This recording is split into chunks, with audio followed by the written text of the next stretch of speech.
Good morning and welcome to Parliament House. My name is Andrew Banfield and I'm the Assistant Secretary Research Branch in the Parliamentary Library. I'm joined by my colleague, Ariadne Vromen, the CEO of the Australian Council of Learned Academies. Before we begin, I would like to acknowledge and celebrate the first Australians on whose traditional lands we meet and pay our respects to elders past and present. We also acknowledge any Aboriginal and Torres Strait Islander peoples joining us today. Today's talk is timely. Politicians and trust. Pranay.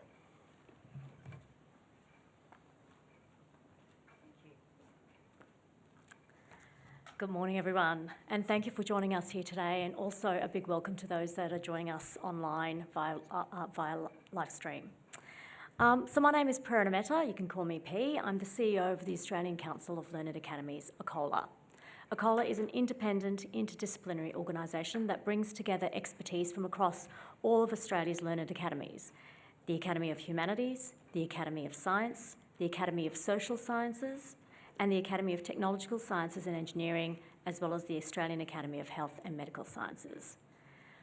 ACOLA plays a critical role in fostering evidence-based, cross-disciplinary research to address complex societal challenges such as the one today.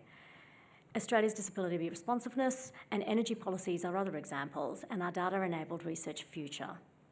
By facilitating collaboration across diverse academic fields, ACOLA is uniquely positioned to generate research that has tangible, broad-reaching impacts, providing valuable insights for policy making and societal impact. We take this role seriously and believe access to research should be accessible to all. And that is why we have partnered with the Australian Parliamentary Library to share our knowledge through this series of seminars to you. This partnership allows us to bring together some of the most brilliant minds in academia to explore issues of profound importance in our political landscape. Today, we are fortunate to have two esteemed scholars, Dr. James Weinberg and Professor Ariadne Vromen, who will delve into the topic of political trust, a subject that has become even more critical in recent years as public confidence in politics and politicians seems to be in decline. As we know, trust is foundational to the relationship between politicians and the public. However, the current climate of scepticism and cynicism towards our political institutions has raised urgent questions about the nature of this trust. There has been much discussion on whether the public trusts politicians, but as today's session highlights, there has been a significant gap in research into how politicians themselves perceive this trust and how it impacts them personally. Dr. Weinberg will address this gap, asking not only whether the public trusts politicians, but also whether politicians accurately understand the trust that has been placed onto them. Professor Ariadne Vromen, who will lead the Q&A moderation, will explore further the implications of these dynamics for Australian politicians, particularly in the lead up to our upcoming election, and how these perceptions could shape political engagement, policy decisions, and the broader democratic process. Through ACOLA's partnership with the Australian Parliamentary Library, we are able to bring these critical issues to the forefront and engage deeply with the lived experience of both politicians and the public. We're excited to hear from today's speakers, so we encourage you to ask plenty of questions and understand that sometimes those questions online are going to be difficult for us to see, but we will try our best. So on behalf of ACOLA and the Parliamentary Library, thank you for being part of this important dialogue. Let's now welcome our first speaker, Dr. James Weinberg.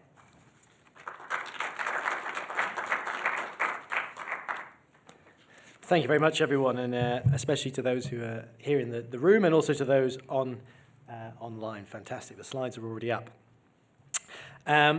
So I'm sure that anyone with one eye on the news will appreciate that the topic of political trust, though perennially important as it is, has taken on an added significance in recent years. Major political events in my part of the world, such as Brexit, and across the pond in America, such as the election of Donald Trump, the second election of Donald Trump, have been characterised by low trust and increasing cynicism and scepticism about politics and politicians.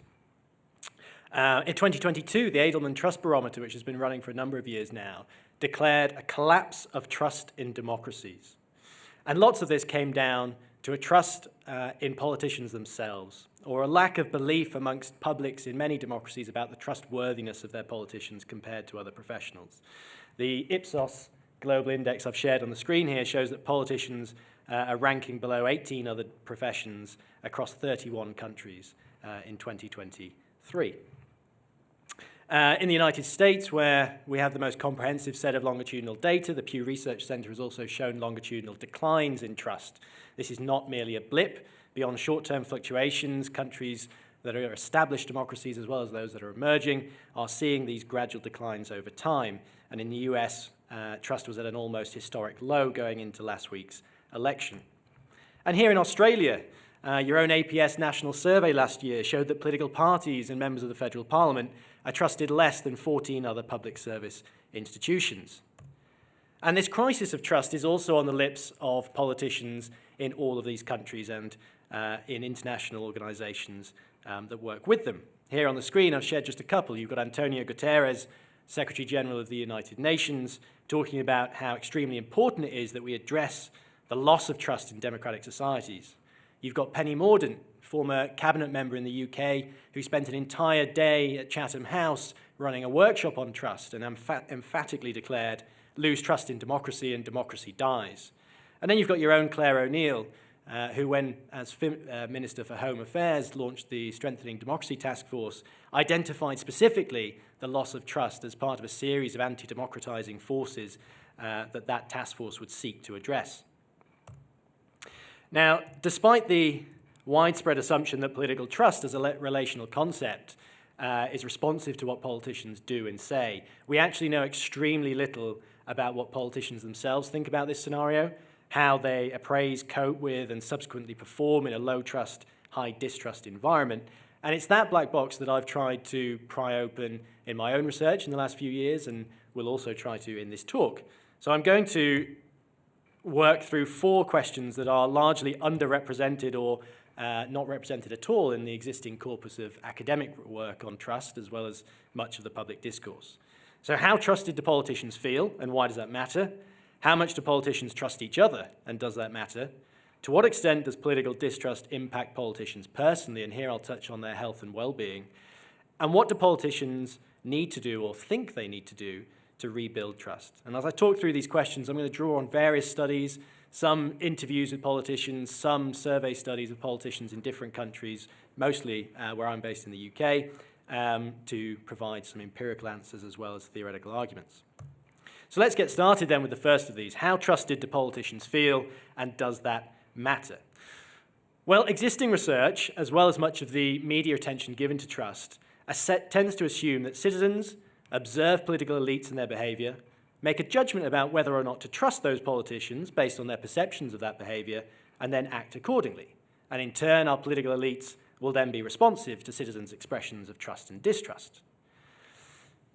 But in my most recent book, I advance an alternative, and I challenge that assumption that political trust equals policy responsiveness by suggesting that it might only engender effective representational politics, and distrust might only stimulate change when politicians share in common understandings of these terms and they accurately perceive the trust or distrust placed in them.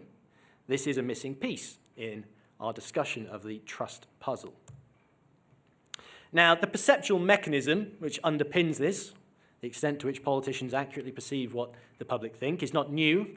It's been a long-standing feature of theoretical debates about democratic representation.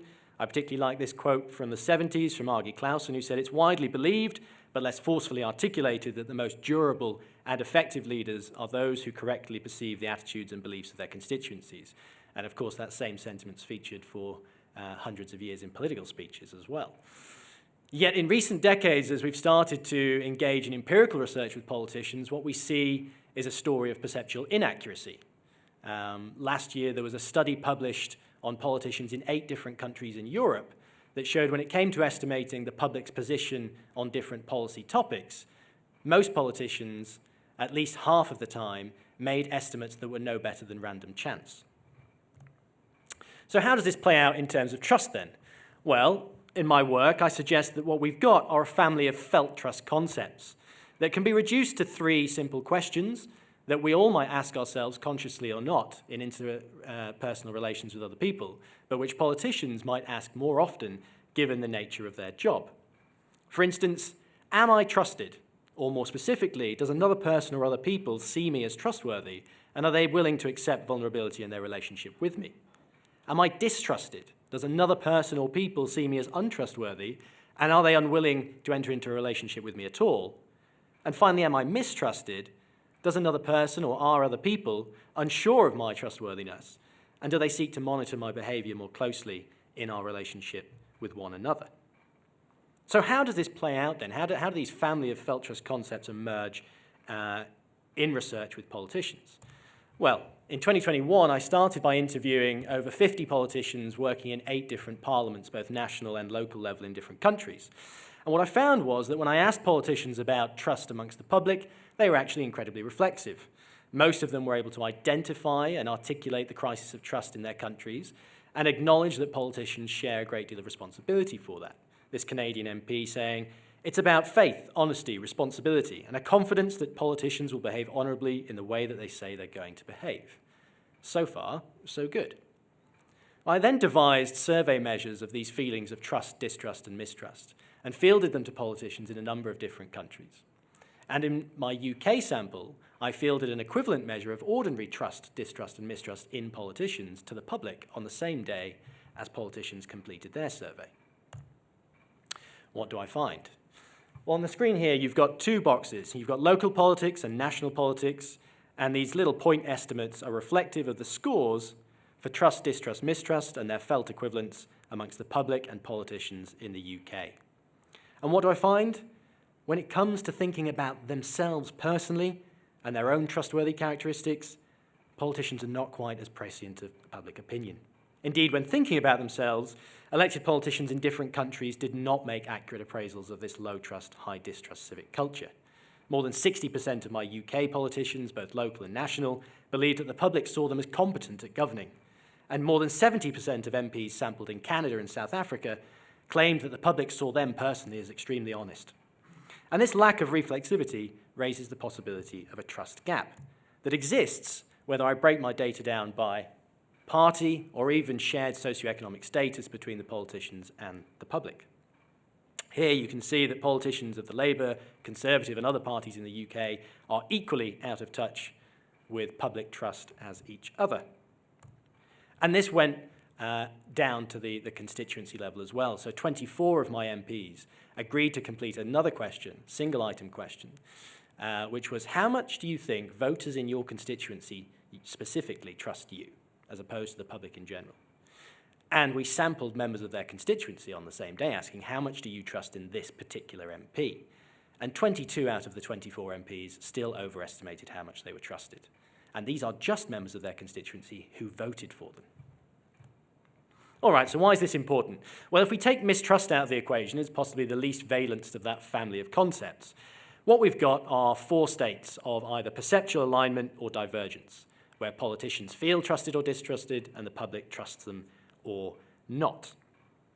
Now, what we might claim is the gold standard here is cell 1, where we would expect lower rates of relationship conflict because leaders are going to perpetuate fewer violations of citizens' expectations, and they might also be more receptive to and supportive, this is voters, of bold or difficult policy decisions when leaders advance them, because they're all on the same page.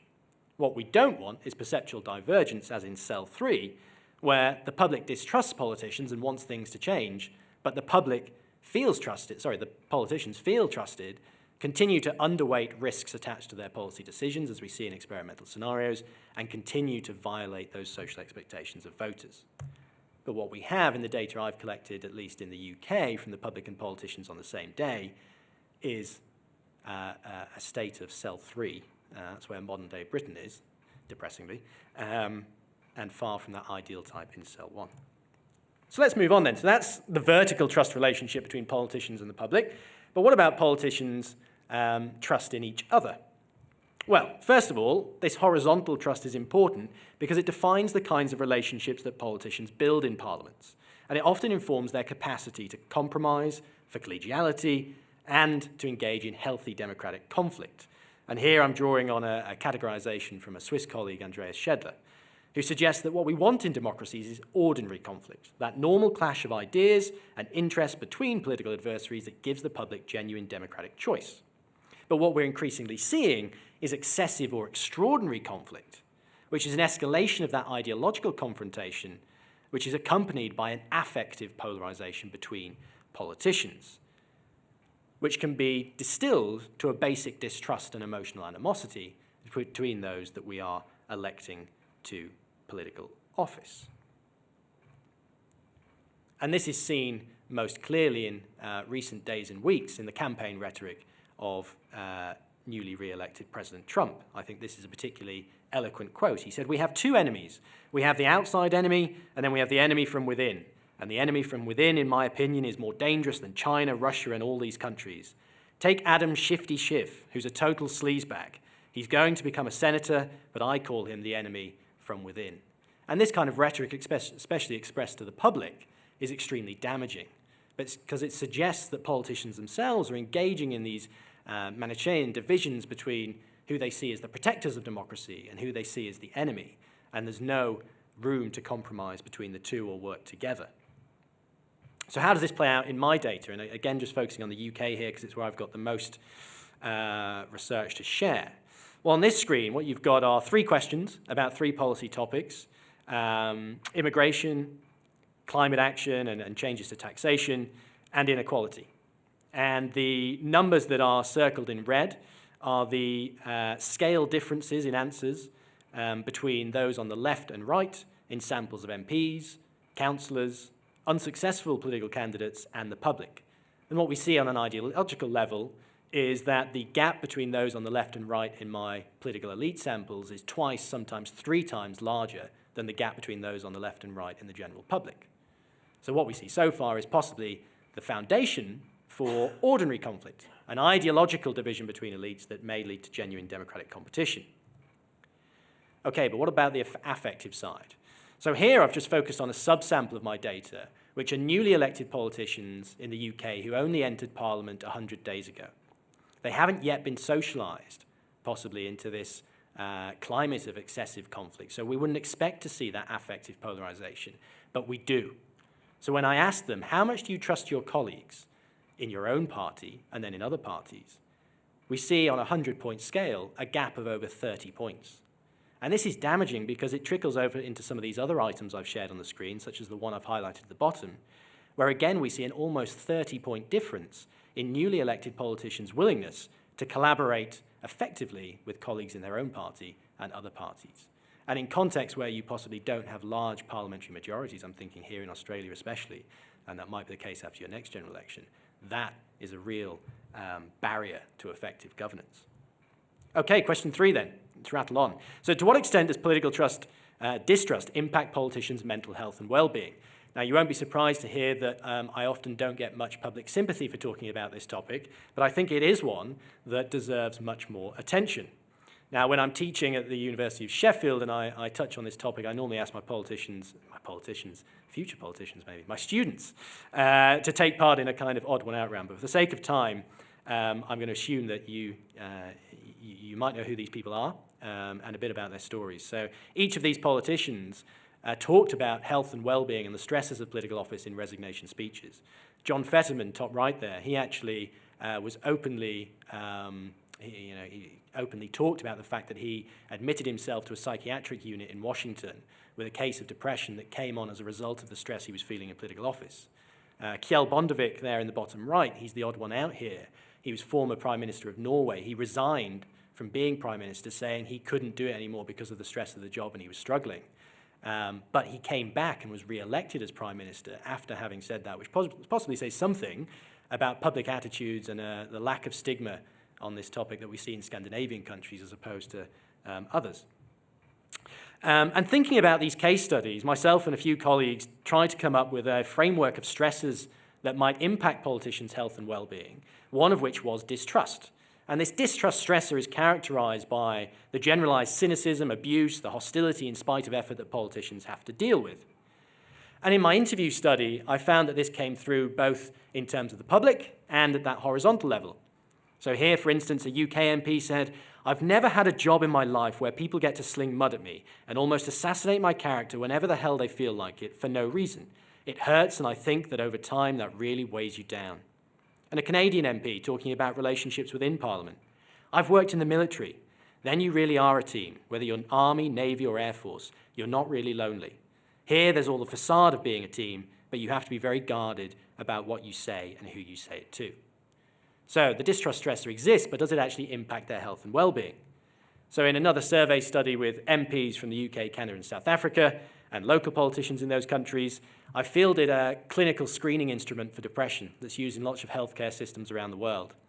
And in that sample, at the moment that I fielded this survey, what I found was that between 20 and 30% of politicians were experiencing moderate depressive symptoms, and between 10 and 20% were beyond the clinical cutoff point for an episode of major depression.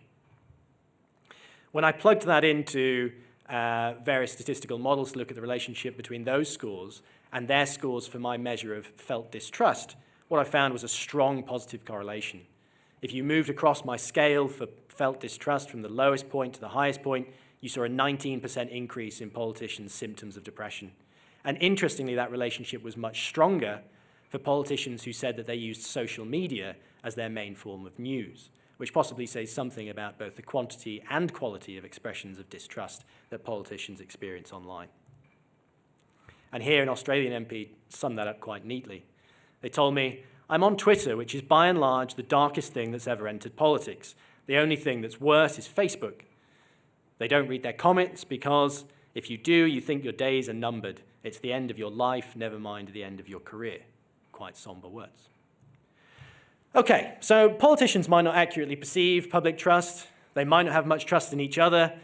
This is certainly impacting them personally. What can they do to rebuild trust? Or what do they think they need to do? Now, in political science, we tend to take a rather simple performance perspective to this. Perform better, do better in terms of delivering public services, and the public will trust you more. And certainly that bears out in lots of statistical studies. But there's parallel thinking going on in other disciplines around micro-agency and the actions that individuals can take to change trust perceptions of them and build more kind of resilient, trust-based relationships with citizens. And this came through in some of the interviews with politicians that I did in 2021. You know, this UK MP here saying, "I think probably the only way we can rebuild trust between politicians and the public is by integrity, honesty, by being exemplary in the way we carry out our duties, and of course being tremendously honest." So politicians might be potential co-producers in some of our thinking about what to do when we tackle distrust. And certainly in those interviews, I was able to discern 8 different strategic themes that I group at 3 different levels.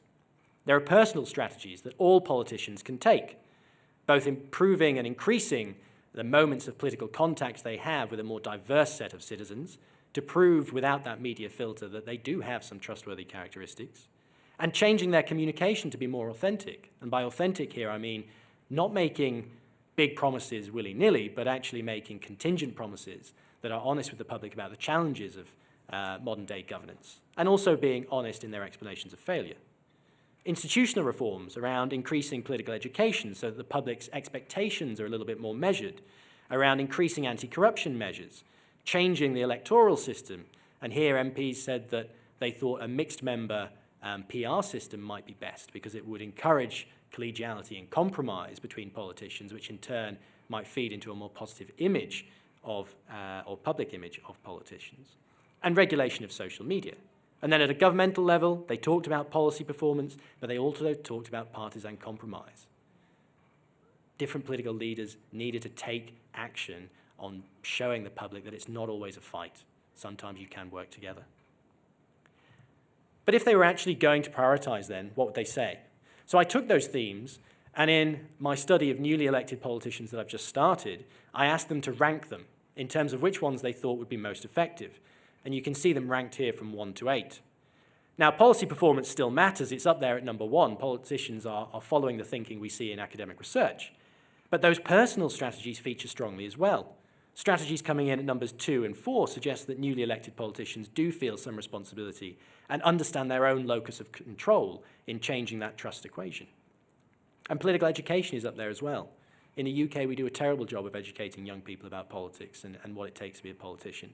And that's something I think that really needs to change. And politicians seem to think it needs to change too. All right then, so I've rattled through a huge amount of content there and probably not done any of it justice, but hopefully it gives you a flavor of some of the research I've been doing. And if we were to take a couple of simple messages from that, what I would say is we've got politicians who tend to overestimate how much political trust is based in them. And that's difficult and damaging because those estimations of trust suggest that they might have a different idea about how much political capital they've got to take risks and to deliver certain policies and continue with certain behaviours that they are executing at the moment. Indicative of affective polarisation, we've got politicians who are increasingly trusting their own party colleagues, but taking the decision not to trust those in our parties, which means we've got less room for compromise and cooperation in parliamentary settings. We've got politicians whose mental health and well-being is suffering as a consequence of trying to govern in this age of distrust.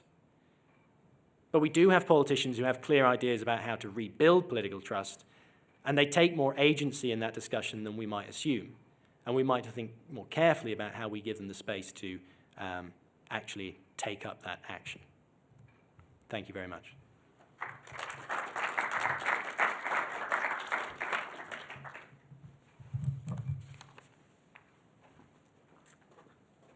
Okay, my mind's already spinning on all the questions that are going to be asked.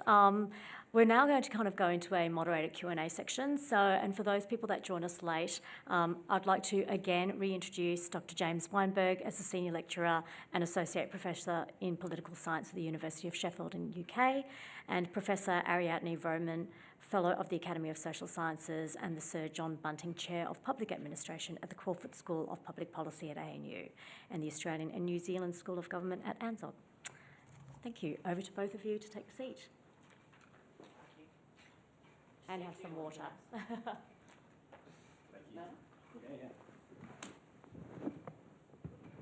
Yes, we do. They on? Yes, that's on. Thanks, James. First I want to say it's fantastic research. It's so novel and thorough and multidimensional, so I really applaud that you've done this. I mean, I'm not going to ask the nerdy questions. We're about how did you get access to all of those politicians, but that might be something that'll come up. I'll share my secrets later. Yes, okay, that'll come up later, but I just think that's really, I really respect and admire what you've done here. Thank you. But there was a lot for us to unpack, so I'm going to unpack a few different themes that kind of relate to your last slide and talk a bit more about that.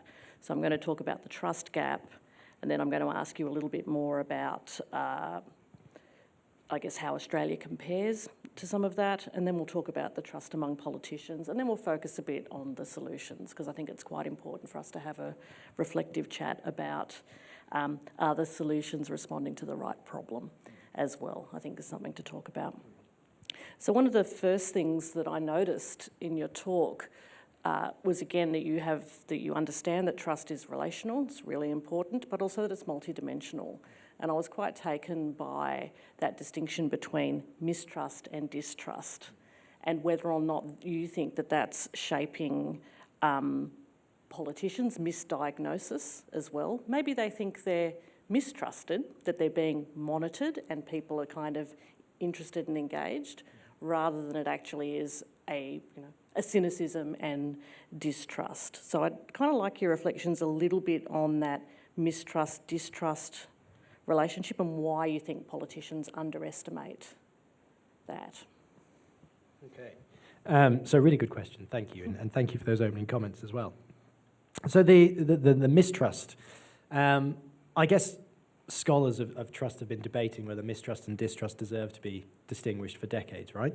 And I think in Pippa Norris's most recent book, she makes the case, she says, she's in praise of scepticism. Yeah. What we want is a public that is not necessarily blindly trusting politicians and political institutions, but is actually slightly skeptical of them and constantly updates their estimates of whether these institutions and people deserve to be trusted or not. And we might say, actually, that when it comes to our politicians, we want them to feel more mistrusted than trusted. We want them to stay on their toes, to think that the public is scrutinising them. In that slide I shared where I'd surveyed the public on the same day as UK politicians, actually, politicians were accurately perceiving how much they were mistrusted. It was just trust and distrust where the gaps existed, which is interesting. But in terms of why these gaps might exist, which was the second part of your question, in my latest book, I talk about two pathways, an external pathway and an internal pathway. So how do you know if you're trusted as a politician? Well, the first thing you might do is look at the information environment around you. You're going to look at what's coming back from the media. You might look at the information that your staffers collect from your constituency, or you might base your opinion based on personal interactions with people on the doorstep. Now, when it comes to the media, you're getting an overwhelmingly negative source of information about yourself and other politicians in most modern democracies. So we might think, okay, well, that should lead to more accurate perceptions. Then when you think about the personal interactions politicians have, it's probably the opposite, because they're often engaging with a self-selecting sample of people who are either highly distrustful and they're engaged and trying to protest, or they're party members, they're people who are maybe slightly sycophantic or already believe in the agency of politicians and come with problems to talk to them. So maybe that external pathway, it's not offering as much. So I turn and I look at the internal pathway, which is the characteristics of politicians themselves. Great. So in my prior work, I measured the personalities of politicians and people aspiring to politics in different countries. And I found that in all cases, the average personality of a politician was outside the bell curve for the general population, specifically on traits like extroversion, but also grandiose narcissism, surprise, surprise. And these different personality traits feed into other aspects of psychological characteristics and individual differences like self-esteem and the ability to self-select information about yourself to feed your ego. And what I suggest is actually, if we've got politicians whose personalities are leaning towards that end of the spectrum, even if they're getting negative information, they're discounting it or they're underweighting it in favor of the positive information. And that leads to the trust gaps we see here. That is really fascinating, particularly the kind of personality type that politics, I guess, increasingly attracts. But it's also saying you have to have a thick skin to get ahead. Absolutely. Because the whole context is really difficult. We'll talk a little bit about the media and social media context later on. But I'm really interested also about how we think Australia and the UK compares. We're here in Australia, we're kind of in a non-campaign campaign moment at the moment. As Are we ever not campaigning? Yeah. No, well, in 3-year terms, probably not. It's sort of constant campaign. And we've come out of the UK election earlier in the year. But even my observation of spending 4 months in the UK earlier in the year, it does feel like the distrust of politicians generally is higher in the UK than here. And I went back and looked at the OECD data that came out in the middle of the year. And it kind of, Australia and the UK are both at the low ends of trust in politics and politicians, but the UK, it does seem to be at the lower end. And I kind of wonder why, what is it about the UK? Is it more adversarial, or is it this more polarised atmosphere? The other, so that's one sort of what we might sort of speculate would be, why is it so bad in the UK? But the other thing that really comes out strongly in the OECD report is the differences based on class in particular, in terms of how people feel whether or not they're heard by politicians or feel that they have efficacy to engage and make a difference. And that was consistently across a lot of countries in the OECD report, the sort of main driver of trust was that sense of efficacy and also very much the role of class. So maybe Lots to reflect on there, yes. Okay, why is the UK worse? That's a question I always get, just what's going on over there? It'll also make us feel better, maybe. Yeah, of course. Well, I think, we talked a little bit at the end there about policy performance being linked a lot to trust. And we've had 14 years of, or at least 14 years of managed decline in the UK, where living standards have gone down, inequality has gone up, and the percentage of people living below that baseline poverty line has increased. And so regardless of what an individual politician is doing or saying, there is a general malaise in terms of thinking, is this government, are successive governments actually doing a good job for me? Are there good warrants, good reasons for me to trust in them? And actually, when it came to Brexit in 2016, we'd already had 6 years of maybe the sharpest decline in living standards. And people were misattributing responsibility, some to the EU, a lot to incumbent politicians and those on the Remain side. And actually, a lot of the Leave vote was fueled by communities who had, quote unquote, been left behind. So some of it is to do with policy performance. And I get the sense, I know you're going through a similar cost of living crisis here. But much of the data I was reading on the flight over and my kind of anecdotal observations of Sydney, Melbourne, Canberra as well are that things are not as bad here. It is not as visible as it is in the UK at the moment. There is also something about scandals. I know you've been talking a lot here about Albanese wanting upgrades on flights. I think I've got that right. But that kind of pales into insignificance when you compare to some of the scandals we've had in the UK recently. And, the biggest one was the Partygate scandal post-COVID. COVID was an exceptional experience, right, for many of us. Governments had to engage in kind of authoritarian lockdowns to protect people. But whilst that was happening in the UK, we had these revelations that actually in number 10 Downing Street in Whitehall, they were having parties to celebrate small successes during COVID, and the media managed to reveal all of that, and that did huge amounts of damage to public trust in not only the politicians who were implicated, but in the entire political class. And we're talking there only 10 years on from an expenses scandal in the UK, which was also exposed to a huge extent, where we had examples of politicians claiming expenses for duck houses on ponds and ridiculous things like that. So we've got a narrative of scandals over recent years that I think might make your own pale into insignificance. Lucky you. But all of these come together to fuel this situation of distrust. No, I think it's really important points that you're making. The sort of the public's perception of corruption or misappropriation and the sort of broader scandals are really important dimensions in feeding trust.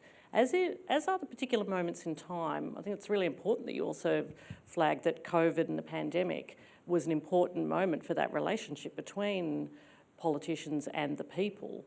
In Australia, we had, in 2020, trust was the highest it had been in years in politicians because there was recorded over most of 2020, borders were locked down, we didn't have the significant rates of infection that were happening in the UK and in the US, so Australians felt that their governments were protecting them. That changed in 2021 as we moved into a period of vaccination and access to vaccines was limited at the beginning. So again, you see that trust it's variable. Like it can be really context specific, despite the kind of decline you showed in that chart, in places like the US. So it is possible to gain it back. It is. Yeah. And those short-term fluctuations are seen in lots of different countries. So that COVID bounce, as it was kind of came to be called, was common to most of those OECD countries. But it quickly bounced back. Yes, to exactly. where it was. And that's because you see these rally round the flag effects when people are in crisis. We want to believe that those with power are going to take care of us. Yeah. And so we jump to trusting them more when we're vulnerable. Yes. But when they don't deliver, we go back to exactly what we thought before. Yeah, and exactly. So the sort of security is kind of a sort of, only a moment. And the other point that you're making there about socioeconomic inequality is really important. Often we in political science don't talk as much about the role of socioeconomic inequality, the lived experience of inequality and how that shapes people's perceptions of politics, how it shapes their efficacy and whether or not they feel heard and understood by politicians. And I think this is part of the trust gap as well, that people think, well, they're not like us, they're quite different, they're living in their bubble, they're breaking the COVID rules, or they have other sorts of special treatment or access to different forms of power. So I think that idea keeps regenerating as well. So really important, and I think we clearly saw that in the American election last week as well. So we need to keep thinking about, I guess, how policy making deals with broader issues of inequality as intrinsically related to that relationship between the governing and the governed. So these are really important points. But also just in there, I'm sure there's no member of the public who would say we need more politicians, right? Yes. But actually part of closing this gap is making sure that politicians are properly resourced to meet as many citizens as possible, especially those in the conditions you're just talking about. Yes. I was talking to one of your senators yesterday who said he has a constituency of 7.5 million. How is he ever going to do the kind of grassroots action and engagement that he needs to prove to those people he is trustworthy? He can't. Yeah, and that's a great point. And it is about how we centre those kinds of engagement strategies about engaging with people. But we'll talk about that as a possible solution too. Because I do want to talk about this broader issue now of the really distinctive part of your research is the trust, not just the trust gap, but this trust among politicians. And I had to go back and look up I had the famous quote in my head, you know, if you want a friend in politics, get a dog. But it's actually Harry Truman. I thought it was Paul Keating, and it attributed in my mind to Paul Keating. He didn't say it, but Harry Truman said it. If you want a friend in Washington, get a dog. So there's this idea that you are the lone politician. Everyone is on the make to gain more power. So, and that sort of comes across a bit in your research. Your politicians seem to be more amenable to people on their own side, but there's this increasing probably gap between how they think about people on the other side of the fence. So why do you think that that's also increasing? I think it'd be good if you could flesh out the idea of affective polarisation for us a bit more and how that's shaping the trust among politicians. And then we'll move on to the second about what could we do to, you know, create more cooperation. I mean, we often talk about politics and democratic politics especially going in cycles, right? And I don't think what we're seeing here is necessarily new. I think we're just in one of those periods of democratic backsliding where we've entered a really damaging and kind of insidious discourse about binary distinctions. Yeah. Right? So in the media, we talk about Leave versus Remain. Yeah. You know, the haves and the have-nots, political elites, them and us, et cetera, et cetera. And in this current moment where populist politics especially is taking hold in lots of democracies, that rhetoric has moved upwards to our parliaments as well. And I think there's been an assumption that it's all theatrics. It's all just for gaining votes, and we don't really need to worry because there's no substance to it. But my experience of talking to many, many politicians is that no, you know, this has gone from theatrics to a genuine belief that the other side cannot be trusted to follow through on the common good. You know, when I was interviewing politicians 10 years ago, there was still a lot of caveats to what they'd say. They'd go, okay, you know, I don't necessarily trust them, but I know they're here doing the best by what they believe in. I don't hear that anymore. And I think that comes from the kind of division of their constituencies as well. As the public polarizes, politicians feel they need to serve one or the other, and it's an incredibly courageous and brave politician who tries to strike the middle ground, and it's not a very electorally successful tactic. I think what you need, and I'm really hoping we see it with the Starmer government in the UK, is a large enough majority and possibly a weak enough opposition for your PM and leading politicians to bite the bullet and reach out and show that actually governing by consensus is possible and works, and we need to heal some of those divisions. But in the meantime, it's extremely damaging. A lot of it goes down to how we structure our political institutions as well. So I'm lucky to be based in Old Parliament House while I'm here, and I went and looked in your chambers, and you've got a nice horseshoe. If you come into Westminster in the UK, what you've got are two sets of benches facing each other at an extremely steep angle. And that in itself says a lot about how we've designed our politics. You know, it is you versus us. We're not crossing that line. This is a fight. You know, it's confrontational. It's majoritarian. And actually, that's extremely damaging for trust between politicians. But interestingly, if you step out that main chamber and you look, for instance, in some of our select committee rooms, and you look at the work happening there between politicians on different parties, those politicians involved in that work, well, they do trust their out-party colleagues more because they've spent time working with them on common topics to reach common solutions. It just so happens that they still remain a minority of the entire political class in a parliament of 650 MPs. So what we might want to do is actually, as we move forward, if we're thinking about how we solve some of this distrust between politicians and get them working together better, is think about how we change the design of democracy, how we move more of that work out of the main chamber and away from debate into constructive committee investigations.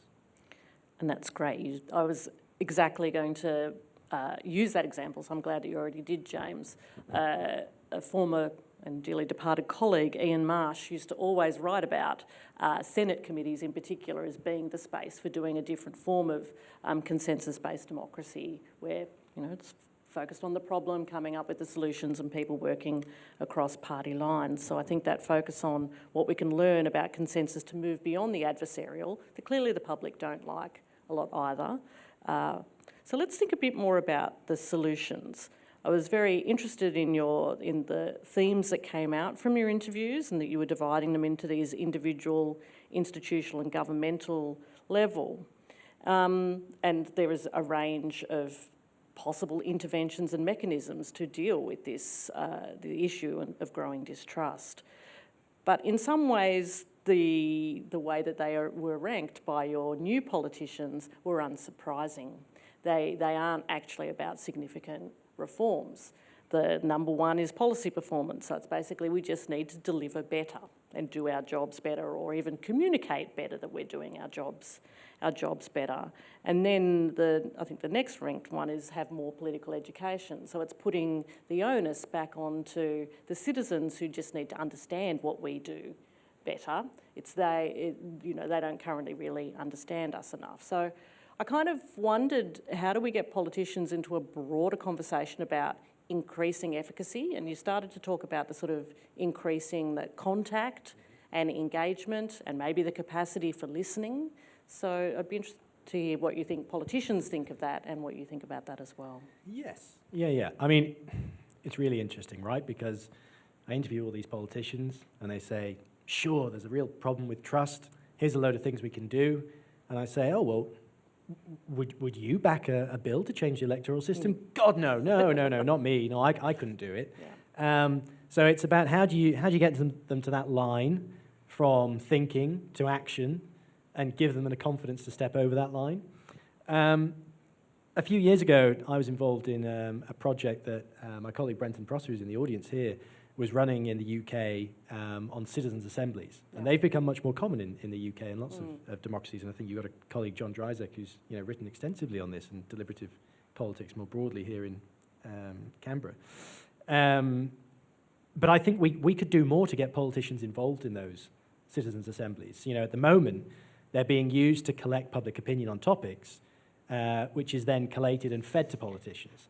That's not the right way to do that, especially if you want to build trust and reduce these trust gaps and actually get politicians to understand the costs and benefits of making these bold changes we talked about. They need to be involved in those citizens' assemblies, and actually, if we make them part of the policy-making process, we get the public into Parliament more often, or we take Parliament to the public, then not only are politicians able to communicate in a way that makes them seem more trustworthy, but they themselves, I think, get a better sense of what's possible, not just what might be possible in an ideal world. Yeah, yes, they can see the sort of practical ramifications of that. And that kind of contact is really important. I mean, the other, I guess, part that came out in the solutions was both the kind of authentic communication and the role of social media. And you can see that in your interviews.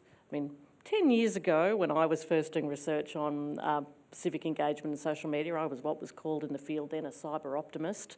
But clearly a lot has changed in 10 years in the way the platforms are algorithmically driven, and they're driven towards adversarial kind of content and a spaces for not very civic speech at all. So they've changed. So my optimism about social media broadening and creating that space has really dissipated, but there's still an expectation that our politicians are using social media and are available on it.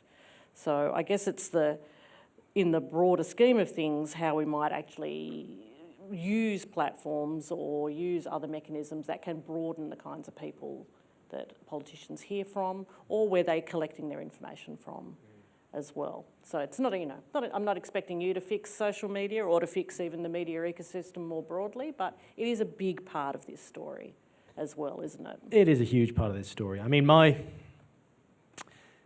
when I was writing the framework of stresses that I had on one of the slides back in 2018, I think I wrote in that publication that social media was an opportunity for politicians, and actually the solution to problems then was actually to train them more into how to use social media effectively to reach a more diverse audience and have constructive conversations.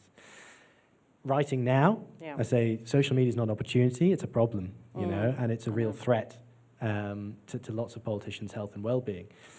I've been doing some work with the Apolitical Foundation. I don't know if you've come across them. They've got really onto this idea of trying to support politicians' health and well-being. And one of the things they've been trialing is a new app that filters hate speech on social media. And they've been trialing it with samples of women politicians especially, because women and minority ethnic politicians get much more of this abuse. And these women MPs are feeling much better about themselves and their agency and their confidence in politics after using this app and not seeing this constant barrage of hate and cynicism and scepticism. Okay, so that on one hand, that's positive. But on the other hand, if they're not on there and they're not seeing feedback, and who knows what else gets filtered out in the process, well, does that lead to a bigger trust gap? You know, this external information coming in is again filtered and more warped. Does it lead to decisions about policy, performance, communication that aren't aligned with mass opinion? So it's a really, really tricky one. I'm not sure yet how we solve it. No, I think that's, very much agree with you there. Okay, I think we've got about 10 minutes left to go to questions from the audience. I've just got a very bright light in my eyes, so... It's hard to see. It is. Shout out. We've got one coming. Microphone coming. Thank you. My question was about the nuanced difference between mistrust, distrust, but also expectation of government. I had a local Australian politician recently tell me that she observed fewer younger people reaching for political activism or running for election as a way to affect change. They were looking outside of sort of democratic institutions as, you know, NGOs, basically. And she herself sort of observed this as more of a threat than more of the evil stuff. So is it your view that in modern democracies, the expectation government will deliver is so eroded that it's not even so much a question about trust anymore, but that we just don't expect much at all? That's a great question. Yes, how fatalistic are our modern citizens? Well, I think, especially for generations who've grown up post-global financial crisis, global financial crash, there's not a lot to be positive about.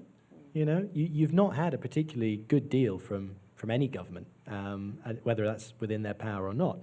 So it's not necessarily an irrational thought to think I shouldn't have any expectations of my government to help me in my situation.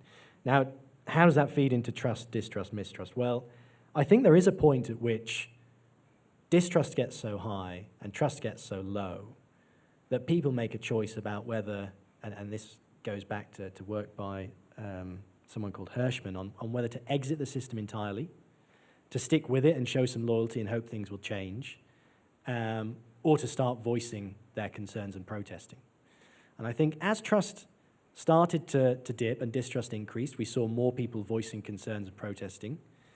As it continued, we had fewer who were remaining loyal and even more protest. And then as it's reached almost an extreme condition lately, we're seeing people exiting the system. You know, they don't think that political participation is going to change anything. I guess what we don't know, because all the trends are downward, are whether politicians who manage to regain some trust and rebuild it can reverse that process amongst those parts of populations who've already decided to exit the system. And that in itself is a really interesting research agenda for the next 10 years.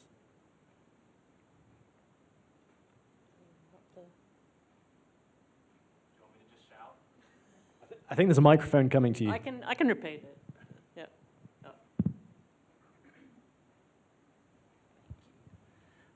So my question kind of builds on that previous question, and basically it's that, so all of this research is about how, you know, trust, mistrust, and distrust, specifically in politicians, and I guess really as individuals and then as representatives of their party.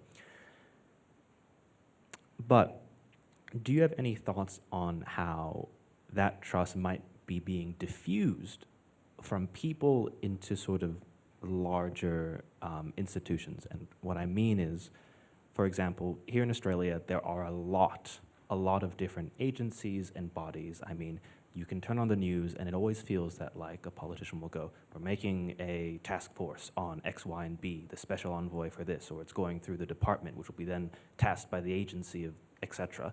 Do you think that people are feeling a vast distance in their agency to affect the politics of their world, because it's no longer really through individuals, but it's through these kind of amorphous bodies, and so the politician is no longer really representative of the actual action which is being taken on behalf of the constituency?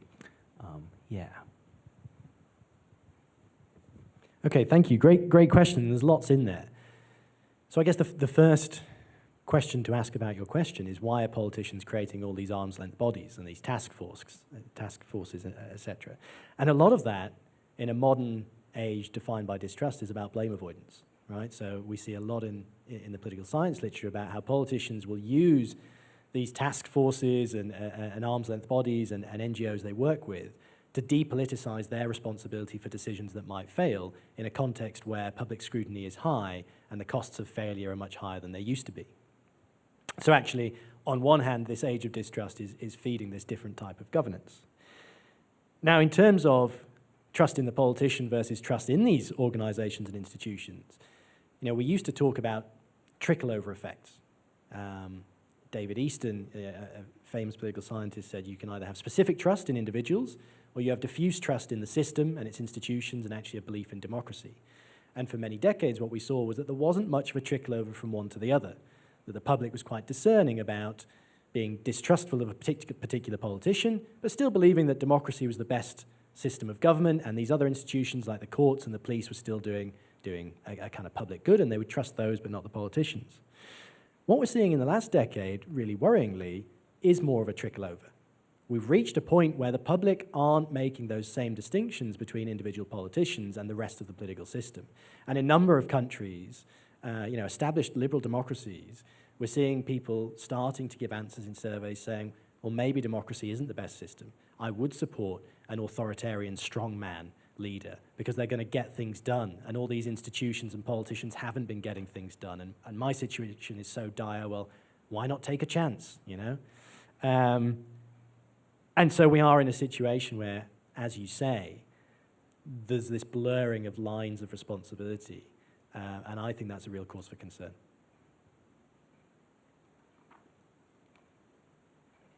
I think this is our last question. James can have a well-deserved rest after that. Thank you. Thank you, James. One of the differences around the Australian electoral system is the greater presence of third parties and independents. And I was wondering if there was anything within your data to indicate that third parties and independents may actually have different perceptions around these issues than the major parties, and particularly given we have a legislative upper house with power and relies heavily on collegiality for legislation to be passed. It's a great question, and most of my research has been in contexts where there are big two-party majorities, so I haven't got a lot of data to give you a robust or rigorous answer to that question. What I do have are kind of anecdotal impressions from interviews with politicians from these third parties or independents. And those conversations do mirror what you're saying. So there's a kind of pragmatic realization amongst those politicians, well, I'm here, but I don't really mean anything in the grand scheme of it, of being here, unless I can reach out and find people in these two major parties to work with. Now, whether that is in spite of their distrust of those politicians or actually goes hand in hand with a greater trust of out-party colleagues, I'm yet to find out. But it is a question I'll be asking in this study of newly elected politicians that I've just started. Maybe I can come back to you in a few years and give you the answer. Okay. Andrew. Unfortunately, that brings our time to a close. On behalf of ACOLA and the Parliamentary Library, I want to thank both James and Ariadne for what was a really fascinating conversation. Please join me in thanking them. And on that note, go well. Thank you.